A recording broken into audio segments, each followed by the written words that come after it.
975m의 가파른 절벽을 맨손으로 오른 남자가 있습니다.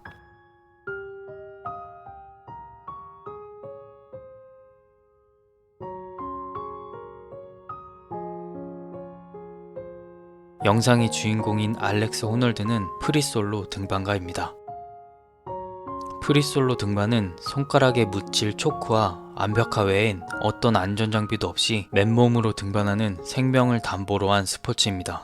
그는 어떻게 이런 대단한 도전에 성공할 수 있었을까요? 알렉스는 어린 시절부터 남의 시선을 신경 쓰지 않았습니다. 자신이 좋아하고 잘할 수 있는 것에 집중했습니다. 자신의 인생에서 최고의 날이 된 이 등정은 10년을 준비해온 일이었습니다.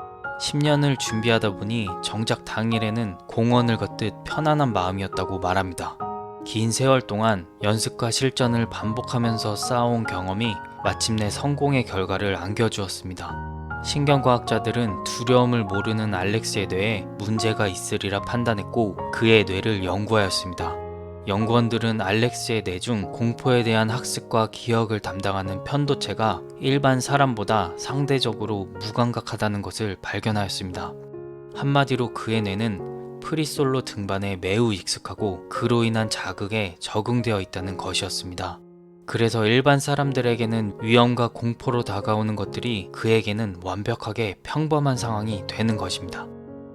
절벽을 무덤덤하게 오를 수 있도록 만든 것은 공포를 느끼지 않는 뇌를 타고난 것이 아니라 공포를 느끼지 않도록 뇌를 훈련하는 과정이 있었기 때문입니다. 우리 사회는 점점 더 편안함을 추구하고 있습니다. 계단을 걸을 필요가 없도록 엘리베이터를, 더운 날씨를 느낄 수 없도록 에어컨을, 손으로 옷을 빨지 않도록 세탁기를 발명했습니다. 때로는 불편함을 느끼는 것이 자신의 발전을 위해 상당히 괜찮은 방법임을 깨달으셔야 합니다. 이것을 자발적 불편함이라고 합니다.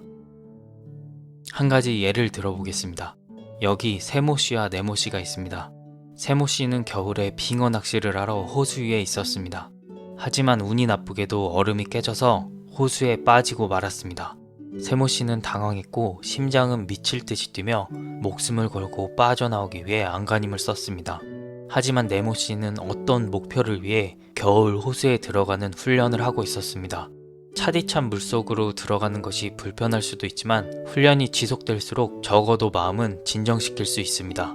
마음이 진정되면 충격이 덜하고 차가운 물이 그렇게 끔찍하지도 않고 두려워할 필요가 없다는 것을 깨닫습니다. 불편함은 더 이상 불편함이 아니게 됩니다.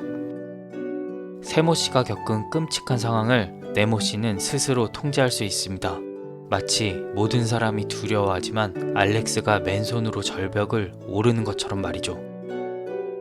인생은 생각보다 많은 고통으로 가득 차 있습니다. 갑자기 병에 걸리기도 하고 갑자기 해고당하고 갑자기 집에 불이 나기도 하며 갑자기 차 사고가 납니다. 이러한 일들은 정신적으로 상당한 고통을 줍니다. 자발적 불편함을 연습하면 시간이 지나면서 뇌가 변하게 됩니다. 그리고 침착하게 이러한 문제를 해결할 수 있는 사람이 되도록 만듭니다. 운동을 해서 근육을 키우는 것처럼 정신적으로 더 강해지는 것입니다. 또한 이것은 매일 실천하는 것이 가장 좋습니다.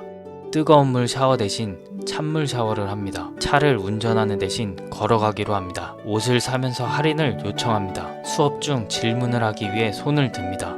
이렇듯 우리 일상 속에서 간단하게 실천할 수 있습니다. 이것은 육체적일 수도 있고 정신적일 수도 있습니다.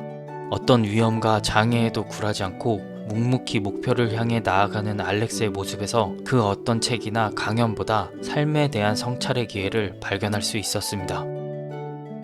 편안함보다는 불편함을 선택하셔야 합니다.